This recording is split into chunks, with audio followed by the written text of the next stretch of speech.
Long ago, before the great lion Aslan bounded onto bookshelves, C.S. Lewis wrote a science fiction novel set on mythological Mars. From there, the sequel carried Dr. Elwyn Ransom by angels to the sister planet Venus.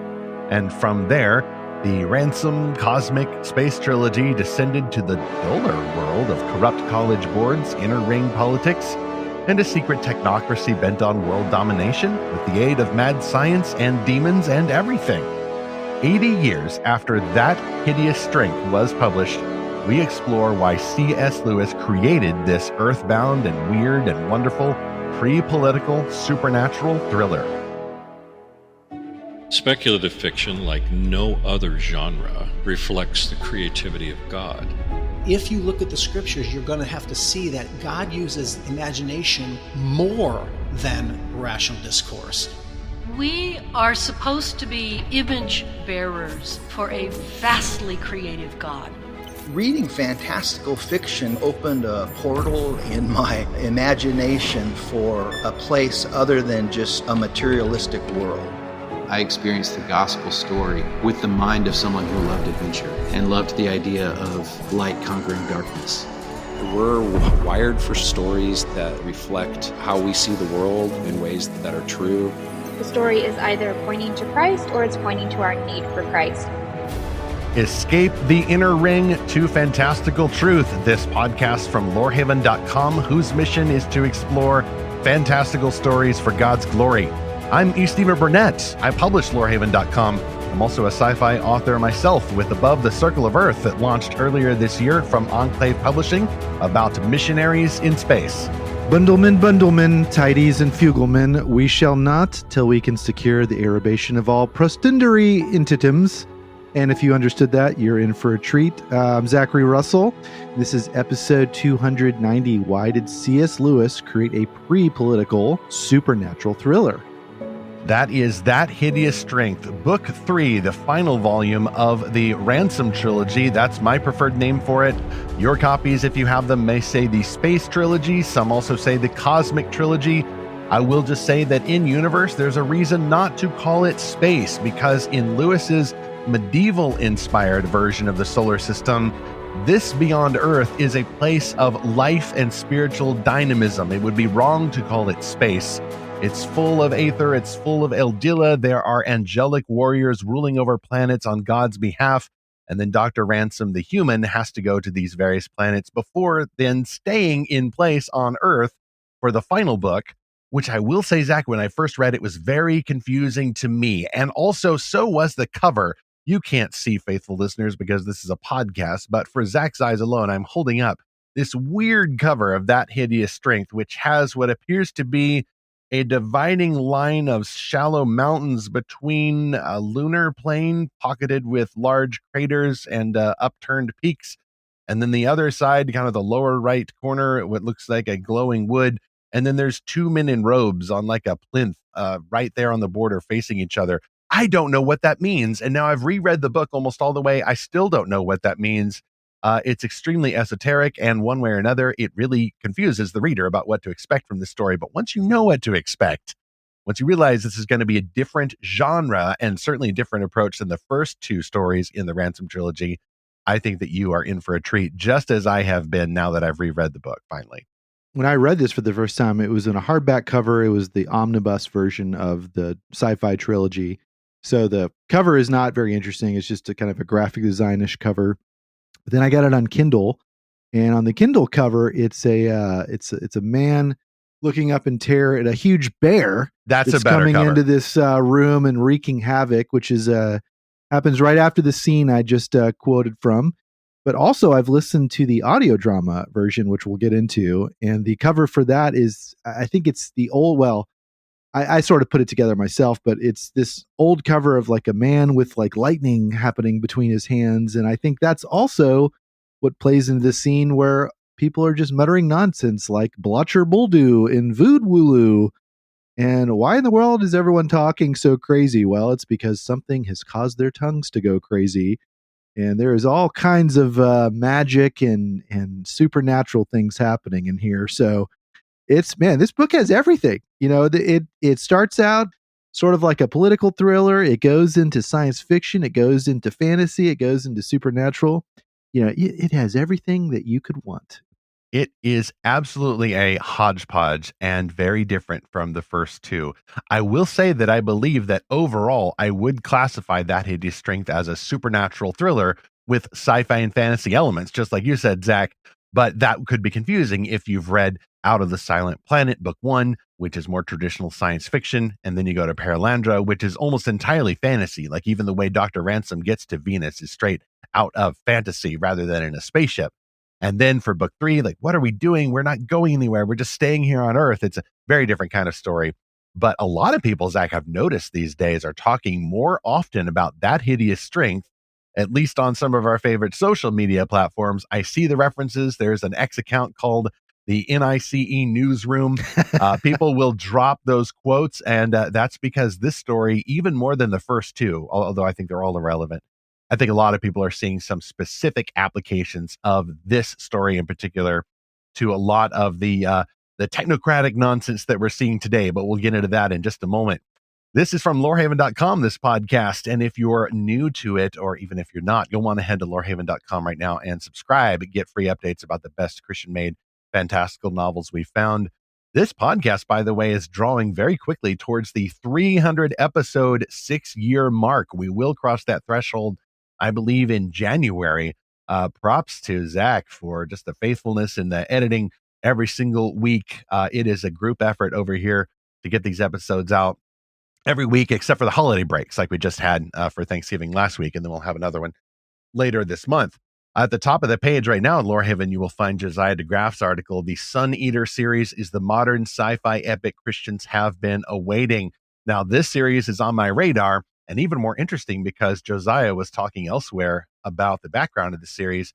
Apparently, Zach, the author, started off as skeptical of Christianity, and then right around books 2 or 3, whatever it is, it's a 7-book series now complete, apparently returned to faith, the Catholic version of it, at least. So that's why the series got so much more Christian influenced in the later volumes. And it's almost like the author went on a journey through the creative process. I love when that happens. Some authors have their faith kind of put back together, like C.S. Lewis did before they start fiction. I could only imagine the results that happen if you're doing that, kind of converting like right in the middle.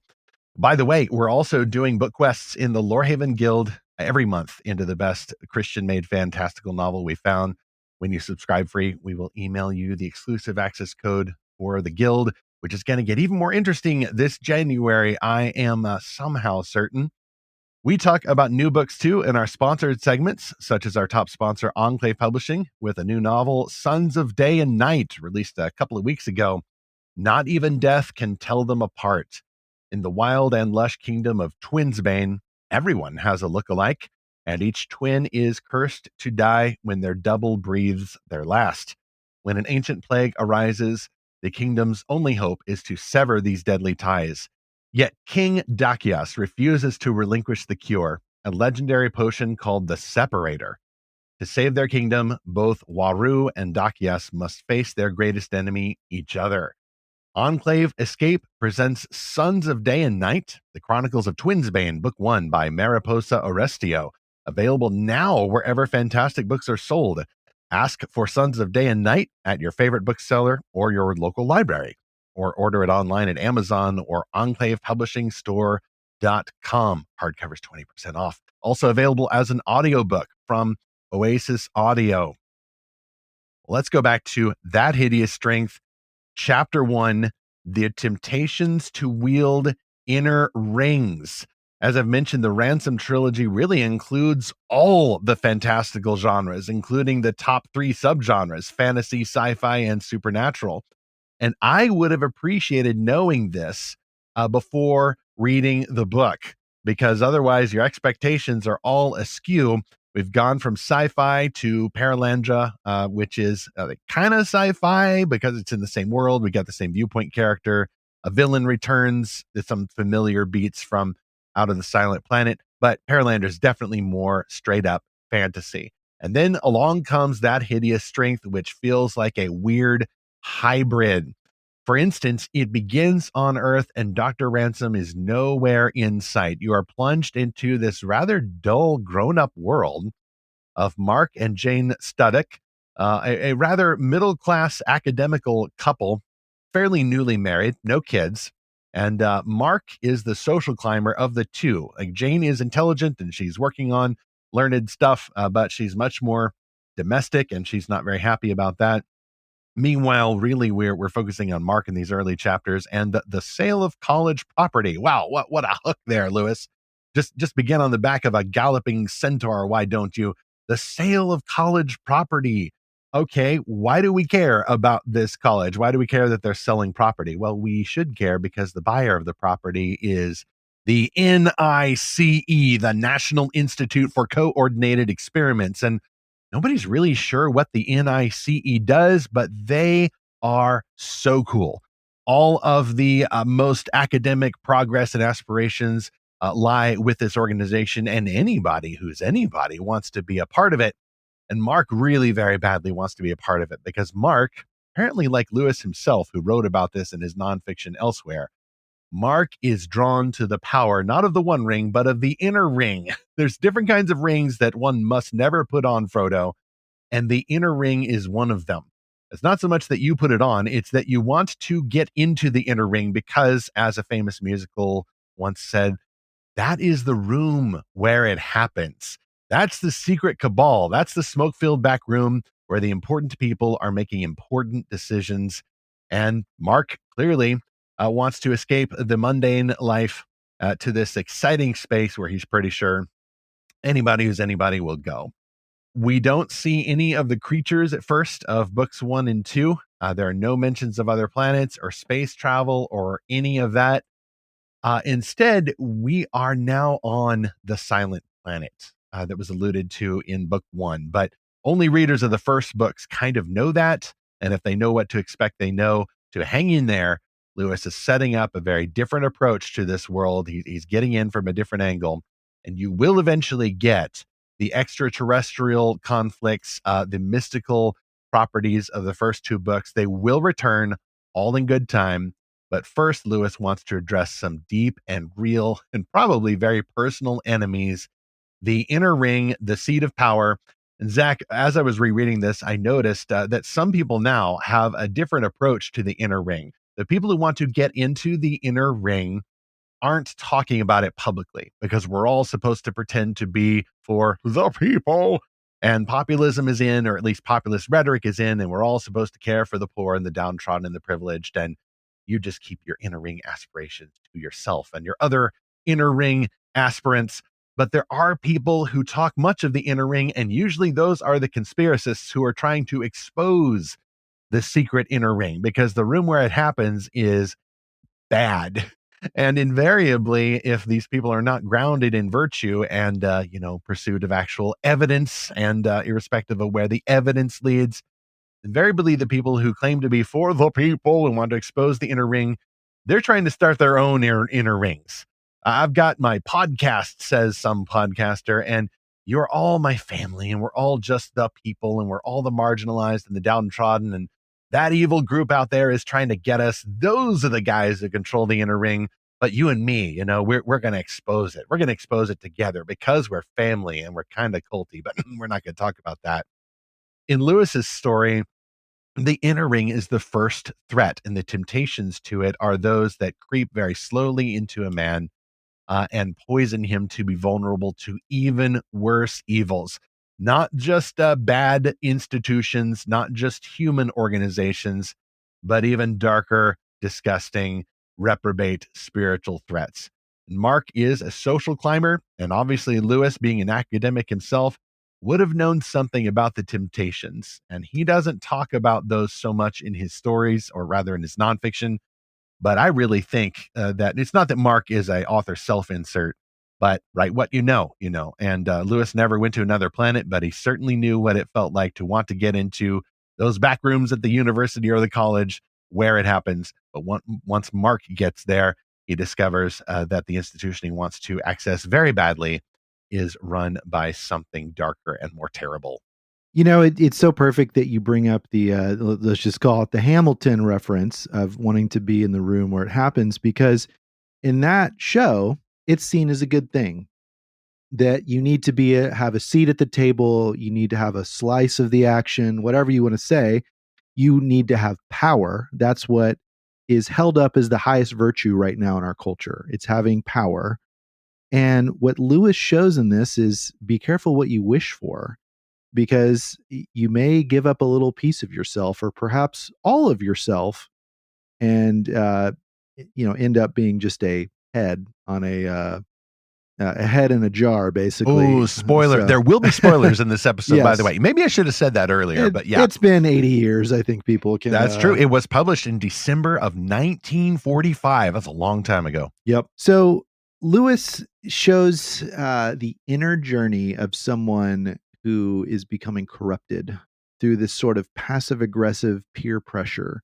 The scene that really stands out to me in this as we're talking about this chapter is when Mark first arrives at the N.I.C.E, the N.I.C.E, and he's trying to find, like, who do I talk to? Who's in charge? What am I going to be doing? And it's sort of this blob that runs everything. First of all, there's no real head of anything except for the head. He doesn't even know who's in charge or what his job. He's never seen a job description. Zach, when I read this earlier, these were the boring chapters. When I read it recently, I was laughing the whole way through because I have felt that now. I felt that so many times here and there. Right. And, on a practical level, I definitely sympathize with Mark Studdock, because he's like, what do I do? Like, what's my job description? Okay, it's a very practical question. Nothing wrong with that. But what Mark is actually asking is, what is my status going to be? Am I going to be someone important? Because this is an important place. And what he doesn't realize is this place just sees him as a cog. He's just a device to accomplish their purpose. And it first starts with Hardcastle, Fairy Hardcastle, where she's like, you're going to write these articles. And he's like, that hasn't happened yet. And I'm not a journalist. I'm a sociologist. She's like, yeah, it doesn't matter. Here's your job. You're going to do this. Like, it's very dehumanizing the way that Mark is treated at first.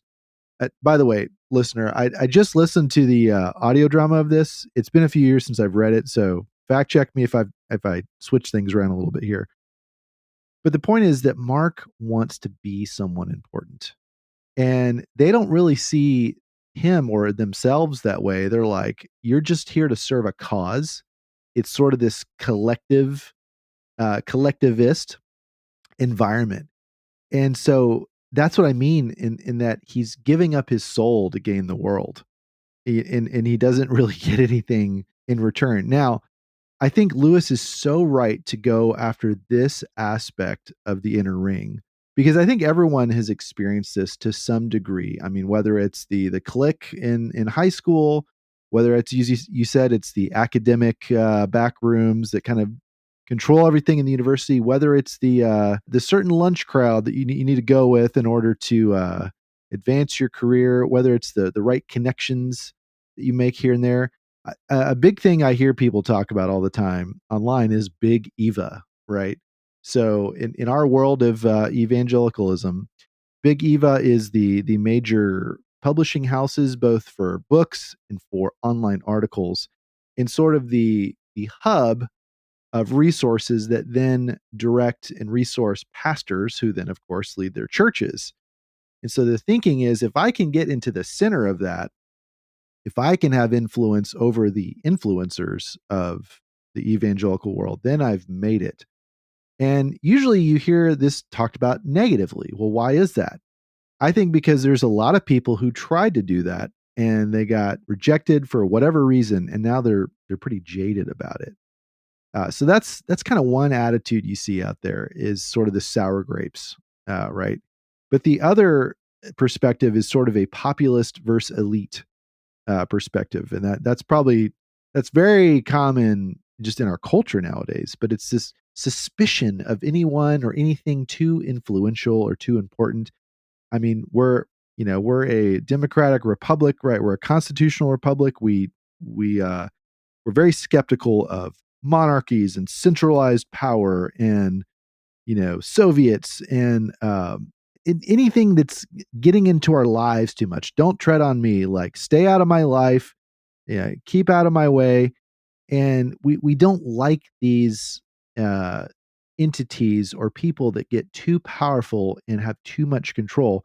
And it might be something far away. It might be the World Economic Forum, right? It could be something, it could be the HOA, though, that's just bothering you to no end about your Christmas decorations.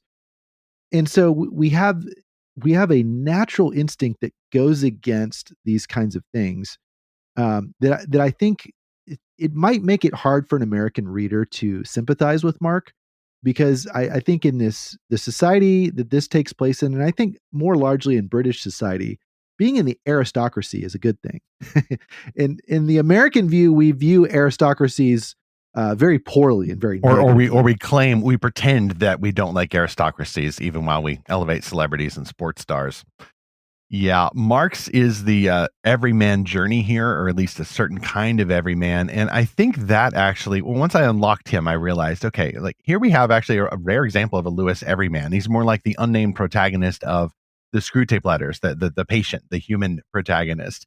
And Jane as well. I haven't talked about her as much, but her journey takes us into the more mystical direction of the story. We'll discuss that more in the next chapter.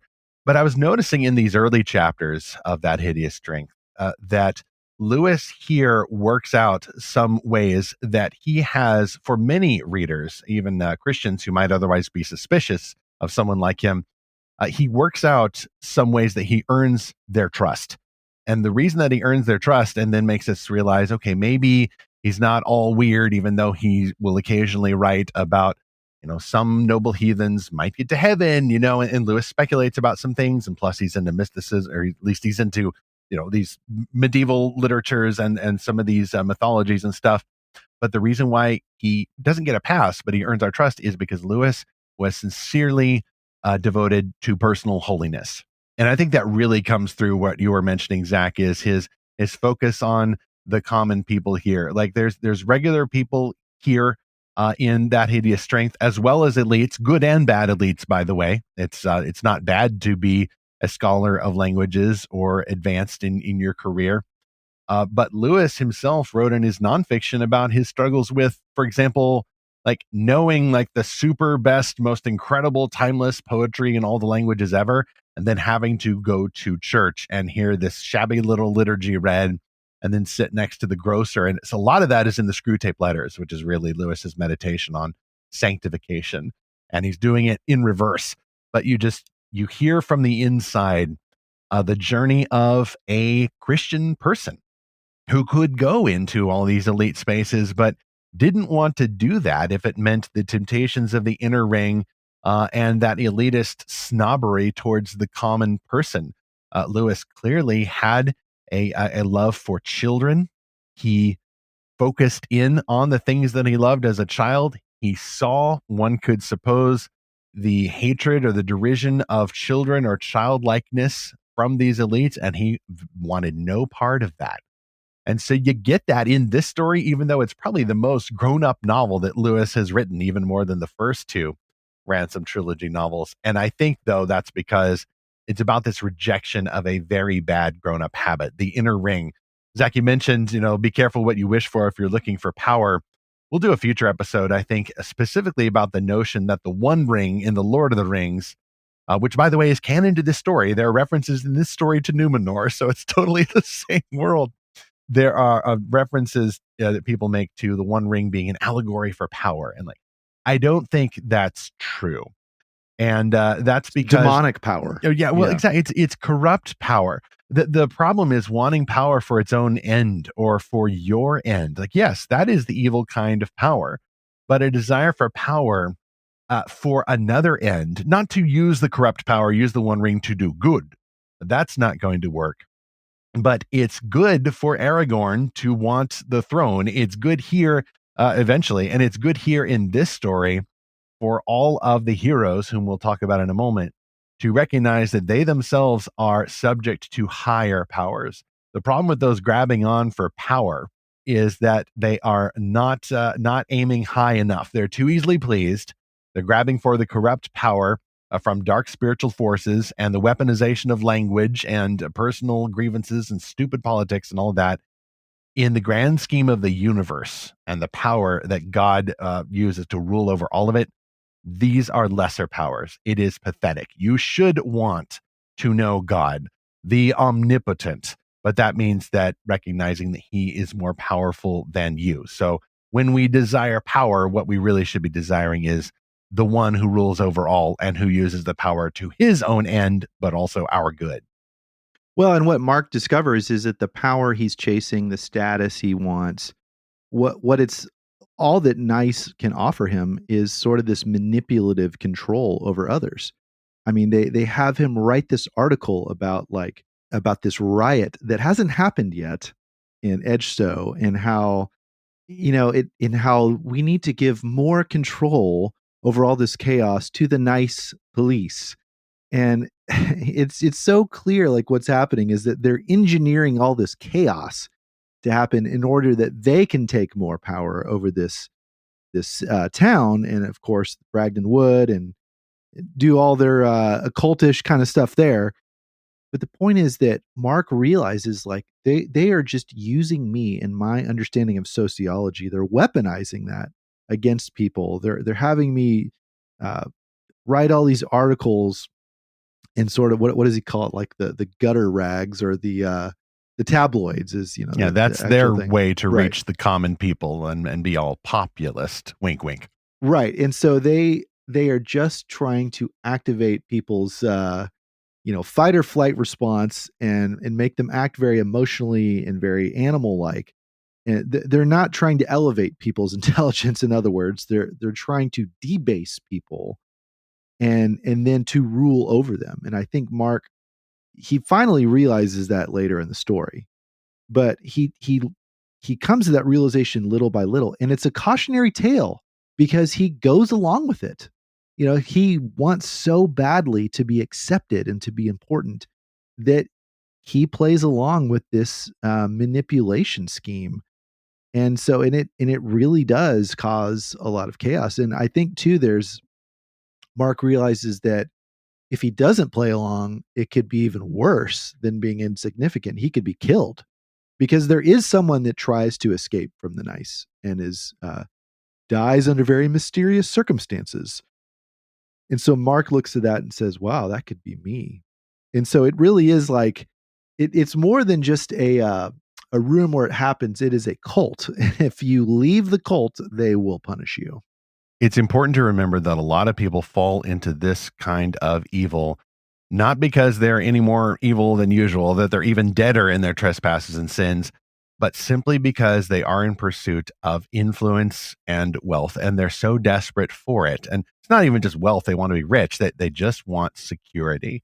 And if an evil organization can come along and promise you security, well, that is an absolute drug to a lot of people, and it will lead them to show partiality, and it will lead them to worst kinds of sins. By the way, I will say on a personal note that if there is any sense of welcoming, or hopefully I'm aiming for lack of partiality in all that I'm doing, or even any of that sensibility at Lorehaven, we can probably credit Lewis to that, because he warned so subtly and so overtly about the sins of partiality by calling it the inner ring. But his warnings call to mind the first few verses of James chapter 2. My brothers, show no partiality as you hold the faith in our Lord Jesus Christ, the Lord of glory. For if a man wearing a gold ring and fine clothing comes into your assembly, and a poor man in shabby clothing also comes in, and if you pay attention to the one who wears the fine clothing and say, you sit here in a good place, while you say to the poor man, you stand over there, or sit down at my feet, have you not then made distinctions among yourselves and become judges with evil thoughts? Great text there, great warning. I'm reminded, by the way, that there is a dinner party at the end of that Hideous Strength, and there's also a moment where there is a man in shabby clothing, and there's some kind of identity confusion there, and Lewis is having a great time, and I don't want to spoil it, but we'll move on in a moment to chapter 2. Sponsor the second is Vince Mancuso with his novel A Fae Tale. Different sort of genre there, different audience too. If you're looking for a fantasy your young reader won't want to put down, and one that you'll actually feel good about them reading. In a fae tale, magical creatures have revealed themselves and claimed the world as their own. Floating cities hang in the skies. Fae lords govern the earth, and one law binds mankind. No human may wield magic. They still sound better than the fairy Hardcastle. When 12-year-old Isla Cosgrave's outlawed power awakens, she's thrust into a conflict that spans fae queens, dwarves, and human outcasts, each with secrets of their own. Isla may be the key to uncovering the truth and shaping the future of both worlds. A Fae Tale, spelled Faie, by Vince Mancuso, is available now on Amazon. Link in the show notes here for you, episode 290. Chapter 2, A Not So N.I.C.E. Secular Technocracy. Zach says nice, I say N.I.C.E. because they're not nice. The National Institute for Coordinated Experiments. By the way, I try to leave in the hyphen. I'm pretty sure Lewis hyphenates it there. This is a social movement in the story, behind which is an actual autocratic state bent on power. They're all about science, social engineering, efficiency, machines. It's like they took all of the dystopian ideas and the worst evil ideologies from that period in history and just mixed them all up. And for Lewis, what it's really about is all of the worst corruptions of academia put together. Meanwhile, they are destroying natural land like Saruman, and they are, as Zach mentioned earlier, hijacking history and even the headlines like Ingsoc. They will take over your newspapers in plain sight like any petty tyrant. They're putting out their own propaganda, and they're using common man language. They're studying the terms that resonate with people, and then, what do you know, even without digital devices, they are writing clickbait. And they are getting into people's heads and turning their own emotions toward their own ends. I noticed, Zach, that there's a lot of different kinds of academics in the N.I.C.E. There's a leftist minister in there who has corrupted the old religion that he was originally sworn to uphold, and now he's just completely radical progressive. There's Philostrato, who has these weird ideas about sterility, and he is just like an absolute neat freak gone amok. And then he suffers a rather wicked poetic justice at the very end, an extremely messy fate. Some of his ideas about the moon were just freaking me out because the guy seems to have read 1940s Frank Peretti novels in another timeline. There's some scary ideas about what exactly has gone wrong with the moon, and how did the moon become lifeless, and what happened with the residents of the moon, that they start making images of themselves and then rather than reproducing naturally. Oh man, it was it was like atom punk porn, what was going on in the moon, and yet it's very subtly referenced, and that alone could have made a whole other book to make a Ransom 4-book series. Others at the N.I.C.E. are just chasing elitism. They are at advanced stages of their inner ring pursuit, and then they just naturally fall into this evil. They are justifying their cheating and their lying because, they only did it if it was necessary for their goals. So is this a political book? Especially, Zach, because we have seen people who are more politically active and in punditry talk about that hideous strength, and they reference it. I use that term that I know Jeremy Boring, Daily Wire, and some others have mentioned, and they said, I say it's a pre-political story because it's not about then current parties and platforms and personalities. It's about the ideas and the principles beneath those, the foundational ideas. That's why it's aged so well, even 80 years later, because Lewis in his wisdom knew that if he wrote just a totally modern novel, it would be out of date in just a few years. Whereas if you focus on the ideas, the human behaviors, and the mythologies that interact with the N.I.C.E. and all of this, then it's going to age much better. Ultimately, spoiler alert, the N.I.C.E. is not really a materialist institution. They are riddled with a villain that Lewis identified in another essay, the materialist magician, which Screwtape, the demon, anticipated. If we got more of these dashing about, then the end of the war against God will be in sight. And the N.I.C.E. apparently would like to hasten along the end of that war by subjecting the human race to what they call macrobes. So there is the materialist magician jargon there. It's very logical in a sense. If there are microbes that we can't see, whose lives affect us all, and they're much, much, much smaller than us, what if there were macrobes, much larger and more powerful, invisible lives that we cannot see, whose actions also influence us? And so then you realize, okay, this is the supernatural side of the story. The villains running the N.I.C.E. and their enablers and their dupes have discovered another way into the cosmology that Lewis has been exploring in the first two books. They know that there are spirits out there, but they don't call them spirits. They call them macrobes. They worship, as Lewis said in Mere Christianity, the existence of forces who will, despite having no morals and no mind, guide humanity to progress, whatever that is, progress for its own sake. But fortunately, there is a resistance. It's not all evil in the book. From the very beginning, it's Jane Stubbock who has been having these visions of what the N.I.C.E. is up to. And while Mark is away trying to get into the inner ring, she is slowly discovering that all of that is rather horrible. And something else must be said, too. These characters are not Christians. When you meet Dr. Ransom, the story is more subtle than that. It doesn't say, well, Ransom is a Christian right up front, and therefore this is a Christian story. You just assume that Ransom is in some way a believer whose faith is deepened by these journeys to Mars and then Venus. And so it is more slowly with Jane. She's basically given the role of the prophetess of the story, but she is a materialist woman of the 1940s with only a dim memory of the religion of her youth. And yet the word comes to her first to start unmasking the conspiracy. And that's how we eventually meet Dr. Ransom. That's how we eventually meet this new kind of rebirth of the knights who are appointed to defend Christianity. And that's how we discover that even behind the N.I.C.E., there is an even darker and more depraved spiritual threat. There's a turning point that starts to happen in chapter 8 where it says, Mark realized perfectly clearly that even Feverstone was no longer quite in the inner ring.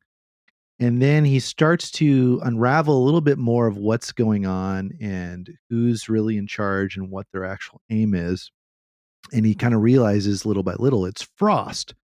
And he said he's thinking there was, to be sure, a cold fish-like quality about Frost, which Mark did not like, and something even repulsive about the regularity of his features. And as you read further in the story, Frost is really the one bringing this sort of anti-human, machine-like vision for humanity, and is very much involved in this experiment with the head, and is using science and is using magic basically to essentially destroy humanity. And he's Lewis's personification of the abolition of man.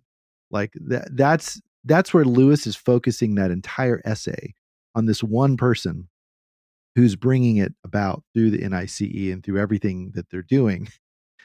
And you mentioned that there's an N.I.C.E. newsroom on Twitter or X, and it's just hilarious because sometimes all they do is just retweet things. Like there was a if you know, you know. Yeah. So there was this genetic engineering scientist from China, and the N.I.C.E. newsroom simply retweeted how this guy said, ethics is holding back scientific innovation and progress.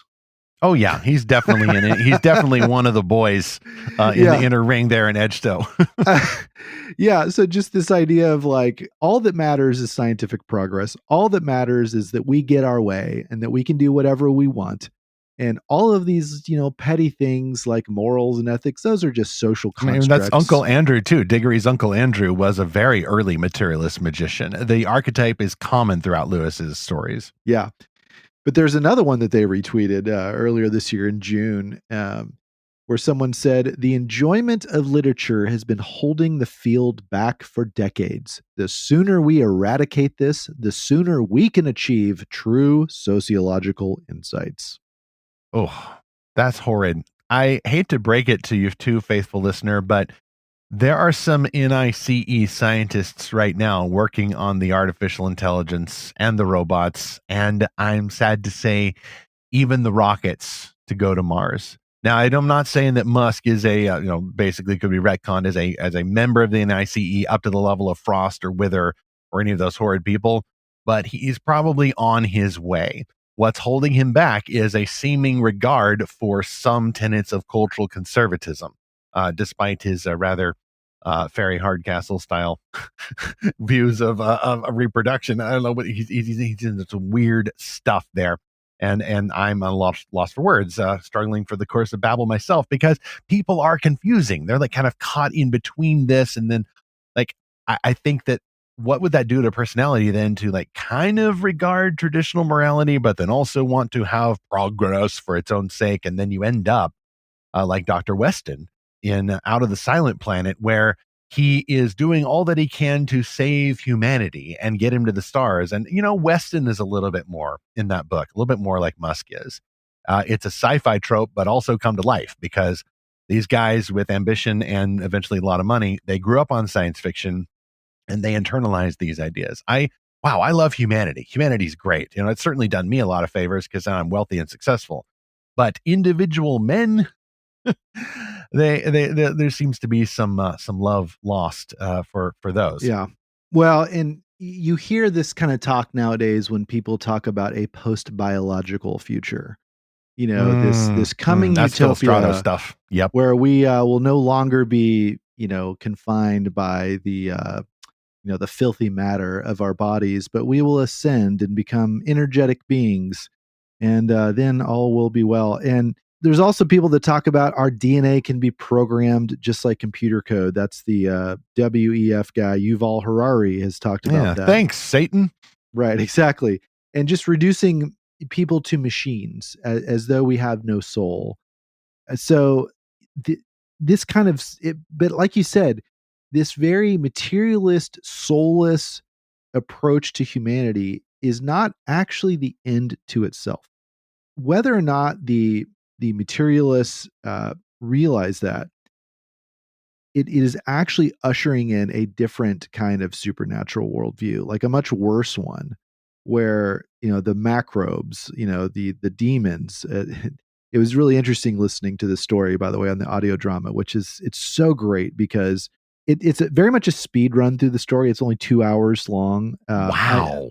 Yeah. So the audiobook is, I don't know, 8 or 10 hours long, just straight release through. The Snyder cut of that thing. I'd rather hear the whole experience. But how did that even work? I guess I should have to listen to it myself. It's very truncated. Yeah. Okay. I heard some negative opinions of it, like as if some of the spiritual meaning was cut out, but it would make sense that they might combine or cut some characters, especially from Ransom's circle. Right. But it's very clear in what they're trying to do with it is really humanize, first of all, some of the characters that you may not really pick up on. Like you mentioned Jane. Like Jane goes on this journey from this very sensible, modern woman to, who doesn't have any room for the supernatural or religion, to someone who gets very much has a supernatural experience with the Lord. But also on the other side of it, as Ransom is explaining to her in the audio drama, he's like, we used to call the things that were fighting against demons, but you could call them macrobes if that's more sensible to you. And so Lewis is doing something really good here for the listener, which is like, hey, don't let if you're bothered by simply hearing a term because it's old or because you heard it in church and you've got church back home syndrome, like, just think about what's actually going on here, which is that these supposed scientists are not simply trying to usher in a scientific revolution. They are trying to invite something else into the world, and they are trying to create a new priesthood. So it's not simply let's let reason and logic dictate what we do. That would be one thing, and it could be definitely go to bad ends there. But what they're actually doing is using the language of science to conceal a new religion. Zach, you just unlocked something for me. You're always doing that. I didn't even think until now that Lewis was not only a church hurt survivor, but a church back home survivor, church back home syndrome survivor. He found some cures, and that may be one other reason why we love him so much. I want to make a note in a moment about the attention to sensory details and particularly temperature in the next chapter. First, however, I will take this open slot to talk about my science fiction novel, Above the Circle of Earth. approaching its 9-month anniversary now in this novel that released in March from Enclave Publishing. The fight for the space mission begins in his homeworld. Brock Rivers never wanted to be a repairman on Mars. Years ago, he failed to protect his family, and now he labors across a frontier planet to keep his children alive and escape cause. But the spacefaring humanist regime is taking over Martian colonies, forcing all to join the secular state. Back in Brock's homeworld, his people summon him to fulfill old hopes with a new dream. After decades of cultural isolation, they plan to restore missions for the 22nd century, voyaging beyond Earth to share the gospel in space. Brock must find a ship and recruit a team of misfit believers. They expect opposition from the formidable cause, but not from a more deceptive enemy. One adversary attacks from the shadows to destroy the faithful. Others unify to oppose the project. Brock and his family must fight to resist these enemies of the space mission or else return to exile forever. That's the origin story of the space mission Above the Circle of Earth, and it is now available in all systems, hardcover as well as audiobook and digital. You can get all those links and see that sweet sci-fi cover in the show notes for this episode 290, or subscribe to updates at estephenburnett.com. If you subscribe to Lorehaven, you can check the box and get those thrown in. It's definitely something you'll want to do over the next couple of months. Chapter 3, Devils versus Power to Demolish Strongholds. Now, this is where we do spoil basically the ending of the story because it's just too cool not to. Do not listen this far if you haven't finished the book. Definitely finish the book first. I don't want you to not finish the episode, but hey, we already did the last sponsor, so we're good. The hero of the story is still at the back of everything, Dr. Elwin Ransom, who is the viewpoint character of the first two books. Now he's kind of the side character, but he's been out there. He's been recovering from the events following the end of Paralandra, and now he leads a small, diverse group that can only be described as a sort of home church Bible study. It's different types of people, though. And it's not just people like him. I think I missed this in my first read through, Zach, but by design, God's, if not Dr. Ransom's, his group is made up not just of his fellow academics like Dr. Dimble and Denniston, but also one rather sympathetic skeptic, McPhee, who in my reading out loud is like a cross between Mad Eye Moody and Scotty from Star Trek, I think. He's also gathered leading women, just a few very intelligent and devoted women in the background. There's Ivy Maggs, who's like kind of this working class woman who's very devoted and whose husband is in prison. And so there's a cross-section of humanity here. Certainly the types of folks that you would have found faithfully serving Christ, or sympathetic allies like McPhee, who's not a Christian. And they're very clear about that, by the way, which is kind of cool. Like, hey, there's room for cultural conservatives in our group. There's room for skeptics, even if you are opposed to the bad guys. But if you were to jump over to Narnia, McPhee would be a little bit more like the Trumpkin figure, who needs to understand by the end that there really is an Aslan. Their enemy, of course, is not just flesh and blood, the evil N.I.C.E. and the secular institution, but dark spiritual powers. Spoiler alert, the macrobes are demons. And that's what makes That Hideous Strength kind of a Frank Peretti thriller of its day. It is a supernatural thriller by the end, but it's not like you're cutting away behind the veil to see the demons and to see the angels. The influence at first is much more subtle. But if you're an astute reader, you will discern the demonic activity behind the veil. And there are a few chapters by the end where Lewis is specifically alluding to instances of increasing spiritual oppression and even possession. There's like a moment where the villains in the divine judgment is like it's very clear he's being overridden by a demon. You could read it as madness if you wanted to, but Christians will go, okay, yeah, this is a person who has turned himself over to limited control by dark spiritual forces. It is subtle at first, and then it is just all but overt by the last chapters. But the demons work differently. They're active, obviously, in academia and in the politics and in the corruption and those simple temptations of the inner ring and selfishness and desire for power, those little temptations that Lewis knew very well. But there's another thing Lewis knew very well, and it's the prime method by which the demons and the humans serving them spread their evil ideas. It is the corruption of language. Words themselves are being turned into weapons, not just in the media, but in out loud conversations, even like people filibustering in meetings or declining to answer a question directly. Like all of these are little microcosmic spiritual battles. And the meanings of these words and the symbolic laden into them and the translations, they are vital to this story. And then by the end, you're getting like actual Latin being spoken aloud, which is really cool. And then, yeah, here's the spoilers. It's really no surprise that by the end, the ultimate battle is won not by weapons, not by Dr. Ransom and his allies showing up to exorcise the demons from Wither and Frost and all these guys with chilly names, or even direct intrusions of magic. Like when spoiler alert, Merlin is awakened and almost takes over the story until he realizes that he himself is there to serve a higher power. He doesn't go in with his magic staff and blast it. Merlin goes in and he brings down what the narrative specifically says is the curse of Babel. It's awesome. Yes, and that's what I was quoting in my intro, all the bundleman, and all just the nonsense that they start. But it's the perfect reversal in that because they tried to use language to manipulate everyone, including all of the tabloid articles they had Mark write.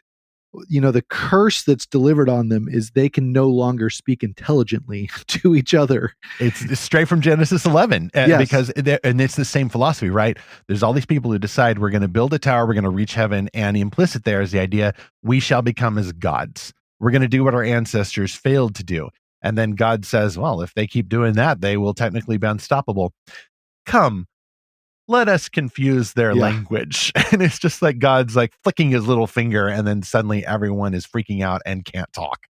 Well, and this is set up so well in the audio drama because when Mark first arrives at Bellbury, he's talking about something, and I think he's talking about, there's this old tale of Merlin being, buried in Bracton Wood. And I think because they're trying to cover their tracks a little bit, someone says to Mark, we're too old for fairy stories, which is, a perfect reference to Lewis's whole point about that in his nonfiction, which is, one day you'll be old enough to read fairy stories again. But then there's someone else that tells Mark, we are trying to build God here at the Institute. And again, I don't think these are direct quotes actually taken from the book. These are sort of the summarized kind of thing. So it's a little bit on but the it nose, works. But it works. Well, the book is already, if you know where to look, the book is at once super subtle and then also super on the nose. Like the names of the villains, literally Featherstone, Frost, Wither. The further you get from the center of the solar system, the sun in the middle of the field of our bowl, the further you get from God and his warming influence over the entire cosmos, the colder you get, the more machine-like you get, the deader you get. And that's why there's a meaning behind all those sensory details that Lewis puts in, even the temperature changes. Yep. And that's why this meme that I always see online is so great. It's a picture of like, a whiskey bottle or something. And at the top of it, it says, well, this book is off to a slow start. And then the bottom of it has that cover that you mentioned with the split line between the lunar landscape and the Earth landscape. And then the caption is, I am now fully convinced that our scientists are talking to demons. Yes. And it really, there is kind of, if you know, you know. And that template, I mean, guys, it didn't go away with the Cold War, okay? There are still absolutely materialist magicians out there. And sometimes they will slip and you will get a little peek at what they're actually going into. And you realize, oh, the N.I.C.E. is real. Not that there is a head connected to the tubes and the bladders and the artificial saliva and all of that, but I wouldn't put it past them somewhere out there, if not now, then some other time. And that's why it's so funny that George Orwell's review of this book has this phrase in it. He says, one could recommend this book unreservedly if Mr. Lewis had succeeded in keeping it all on a single level. Unfortunately, the supernatural keeps breaking in, and it does so in a rather confusing, undisciplined ways. Orwell, you goofy man. Great dystopia, but my goodness, you didn't know how to defeat it with righteousness. Now, did you, sir? Well, and this is part of why Lewis even wrote these books, is because he looked at Arthur C. Clarke, he looked at George Orwell, he looked at Jules Verne and said, I love these adventures. It's so fun to think about going under the oceans or going into the stars, but none of these books have God in them. And not even just like no religion, or religion is kind of laughed off, but there's just no supernatural at all. And that isn't the universe we live in. We live in a universe that was created by a supernatural being.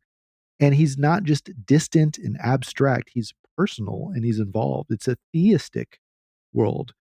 And so Lewis's supernatural didn't break in like out of nowhere.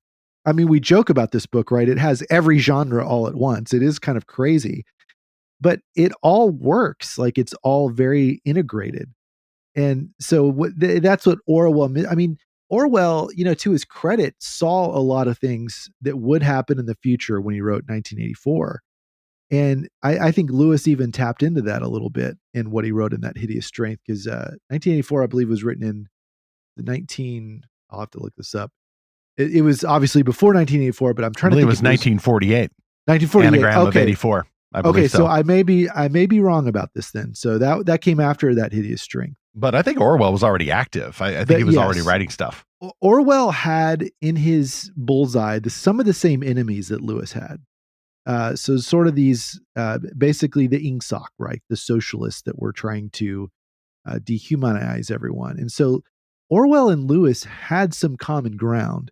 And so that's what's interesting about it, is that Orwell is trying to imagine a world where this secular technocracy takes over, but maybe there's a better way maybe there's a humanistic way we could fight against it. Although his book is kind of a tragedy, really. Yeah, it's a despair by the end. So by the way, 1949, he was writing it in 48, but it was released in 49. So after that Hideous Strength was written, but he could see some of the same things. But what's so great about, all the memes that you can find. I mean, there's the astronaut meme of wait, it was something all along, wait, so demonic forces were speaking through the disembodied head all along. I don't think it's necessarily like an anti-scientific book. Again, we're talking about scientists who pretend to be materialists, but who are actually summoning spirits, macrobes and whatever they want to call it. And that is very much still happening today. That as we record this, there's a new documentary that came out called "The Age of Disclosure," and it's all about the Pentagon, the military, the intelligence services trying to make sense of the UFO phenomenon. And one of the things that was revealed in that was that there was a faction in the Pentagon that, when this was first getting looked into, they're like, these might be demonic forces, and we probably shouldn't get too deep into all of this. And the non-Christian faction was like, how old-fashioned of you. Like, we need to look into everything. And as it turns out, a lot of those people are occultists. One's even a Scientologist. One was using astral projection in a interrogation. And so, materialist magicians. Yeah. Told you. Yep. So it just keeps replaying again and again this facade of people that pretend to be enlightened, whereas what they are doing is actually just regressing into idolatry. Right.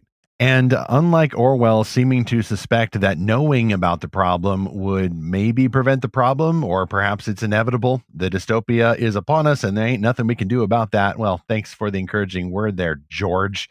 Lewis rightly understood that modern problems require ancient solutions. If your more recent knowledge has gone corrupt and evil, then the solution is not no knowledge. The solution is not no science. The solution is older and better knowledge and science, similar to power. If your desire for power has gone corrupt, then the solution is older and more ancient power, the oldest of all. And that really comes to the fore in the story by the return of Merlin. Again, spoiler alert. Yes, actual Merlin is here. When I first read the book, I thought, okay, Merlin, no big deal. And then got a little older. I started realizing the formative role that this wizard has had across all of Western civilization and literature. And then when he comes in, I'm like, okay, yeah, wait, all right, Merlin's getting here. He's gonna kick everybody. And then Merlin shows up. He's here to do a job. He's in a sense, kind of incidental to the narrative, but boy, I'm still glad he's around. You know, it's like suddenly Gandalf is in the story, the proto Gandalf. And then my wife and I read all of that chapter, that penultimate chapter, just last night. Banquet at Bellbury. I think you mentioned it earlier, Zach. This is really the finale, the Eucatastrophe chapter, chapter 16. And that is where we see the Curse of Babel and the almost instant overthrow of the N.I.C.E. And by the way, I was so happy that Merlin's judgment, I mean, it's really God working through the archons who rule the other planets and whose power is bestowed on Merlin. It is God's judgment that does not leave any loose ends. Like, there was a moment where I thought, oh, well, this villain's going to get away and, you know, he's going to live to fight another day. And then, nope. He is speeding towards a car crash, and he is not getting away from that. Kind of poetic justice there.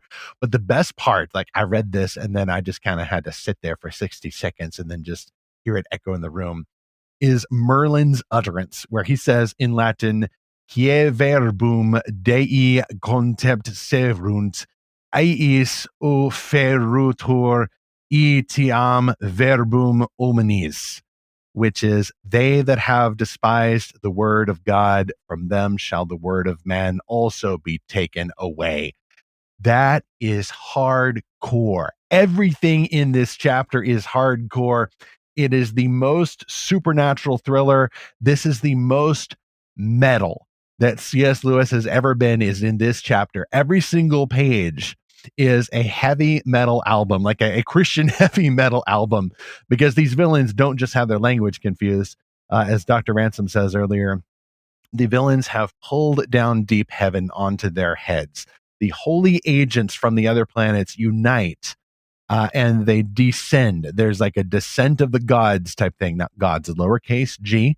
These are angels who rule over other planets. And Mars has got one, Venus has got one, Mercury has one. And by the way, they apparently have somehow analogs in Earth culture. So this is Lewis having some fan fiction with medieval cosmology and the Greek gods, and he's repurposing them, just like he repurposed the other creatures in Narnia. And he's saying, no, these are now servants of the one true God. And now Merlin gets OP with all of their abilities, especially Mercury's gift for speed and language, because that was, all those things associated with Mercury. And Lewis is just fanboying all over with his love for medieval cosmology and these different planets. By the way, that's why you have to set it in this world. Mars has to be our Mars. Venus has to be our Venus, even though he has different names for them in this world.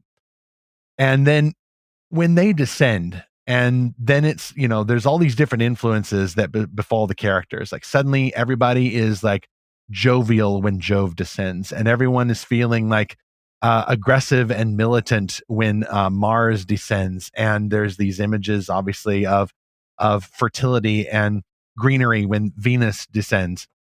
And it's almost over the top. And then at the end, Lewis is like, okay, Merlin got his powers, and then Mephi dropped him off somewhere out in the car. And I'm going, that was just hysterical. Like, all these amazing, phenomenal cosmic powers, and then this little bit of banality at the end. And then McPhee, the skeptic of the group, goes and drops Merlin off somewhere. We don't even know what's happening until we see later. And the fun and the humor there, especially when there's a mistaken identity and there's Lewis like ultimately respecting kind of the common man who's also being used to subvert the N.I.C.E. I was just delighted by the ending. Lewis is head hopping. He's poking fun at his villains. He's destroying them with poetic justice after poetic justice. He's getting in their heads. He's thinking about what it would be like. And then by the end, a villain you mentioned earlier, Zach, I think it was Frost, is like literally like Lewis is in his head as Frost is setting the place on fire, including himself, and going to hell. And then you realize, okay, like, no, Lewis is not a universalist. Like, no, Frost is going to hell, and he's going to be hot, hot, hot forever. And you kind of feel sorry for him, but you also feel like, good. This is divine justice. This is the ultimate eucatastrophe, except, Dark Lord Sauron is now burning in hell, by the way. It's just no wonder this story has gained new fans in recent days. I feel like I've become a fan all over again, not just of this trilogy, but of Lewis himself. Yeah, what I really like is what happens to Wither. So he slips away from the destruction of Bellbury. But then he has this realization, and Lewis kind of narrates it again from Wither's perspective, but sort of this omniscient narrator. I'm just going to quote from a few parts of this because it's so important. Quote, "He understood what was happening, if not perfectly, yet better than anyone else. He saw that the Basque interpreter, that is Merlin, had done the whole thing.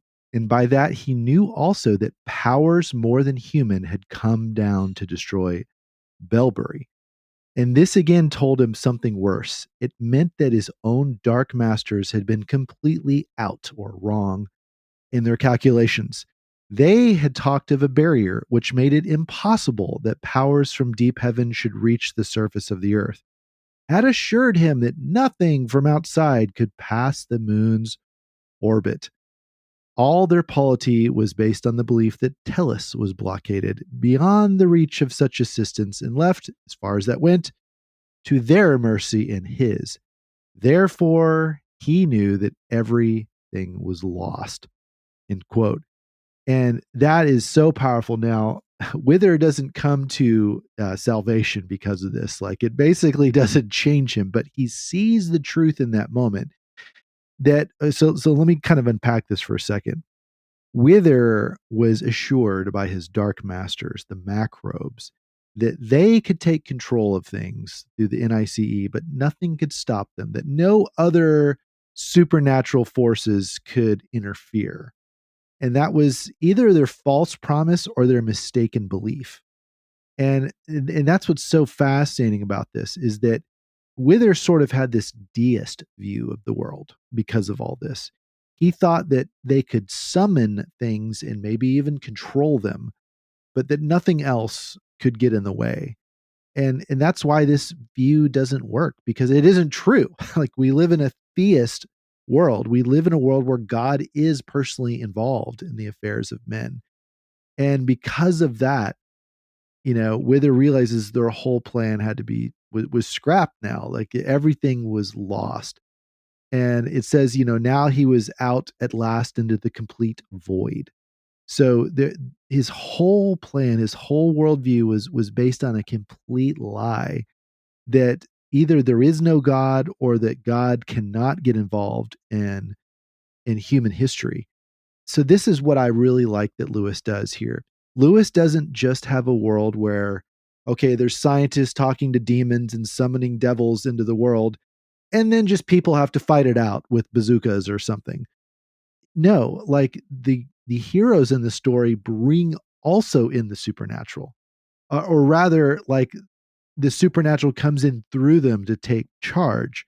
And this is what Orwell didn't like, right? He didn't like the supernatural aid that comes to save and rescue the heroes.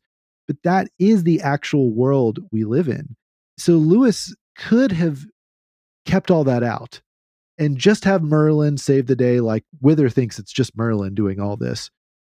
But what Lewis is showing through the rest of this chapter, and there's way more to unpack here, is that no, really, God is the one behind it all. He's the one bringing an end to Belbury and bringing Mark and Jane back together and bringing them into a saving faith. And that's what God is really interested in. It's not just a world where there are supernatural entities that are evil. It's a world where there are supernatural entities that are good. Somewhat tangential as well to this episode really has been the redefinitions of humanity as regards to the roles of the sexes. For example, it starts off with Jane thinking about marriage and what it's for, and what is my marriage for, and why are we even doing this thing? And they're just kind of on autopilot, even in the 40s, not having a Judeo-Christian view of marriage at all, or even a secular view of marriage that descends from that. They're like a degree removed from that and just kind of lost and going through the motions. And then by the story's end, you understand, hey, this couple's going to be on the right track. They're going towards a more humane view of marriage, which, by the way, some people who even like the book don't like that, because this is like Lewis being, they feel anti-feminist. But again, modern problems require ancient solutions. Like, this is a solution to Jane's listlessness and sense of purposelessness, is finding a fulfilling marriage. And the same thing for Mark. Like, Lewis doesn't let Mark off the hook. Mark is worse than she is. She literally has a conversion scene in the book, a rare example of a Lewis conversion scene just right then and there. It snuck up on me. It surprised me, and it was super cool. But apart from that, there are Lewis taking some shots at sexualityism, or at least the early versions of it. Literally, guys, spoiler alert, that's why this book is not for kids. Fairy Hardcastle is a lesbian sadomasochist. And I don't even know how Lewis knew about such things. It's not like he had TikTok or Tumblr. How in the world, it just kind of reminds you this stuff has been long in development, and it got started first in these weird, terrible elite circles. Why else would Lewis have put such a strange character in there? She's head of the chief of police, by the way. She's like the ultimate subversion of traditional femininity. And the scene with her and Jane, it is not for the faint of heart. Lewis is subtle, but it is the darkest scene in, I think, all of Lewis's canon. The darkest scene, 100%. And it turns Jane against the N.I.C.E. And I think many readers feel that same way. We've talked about the vibe shift, Zach, where there's so many people out there who are not Christians.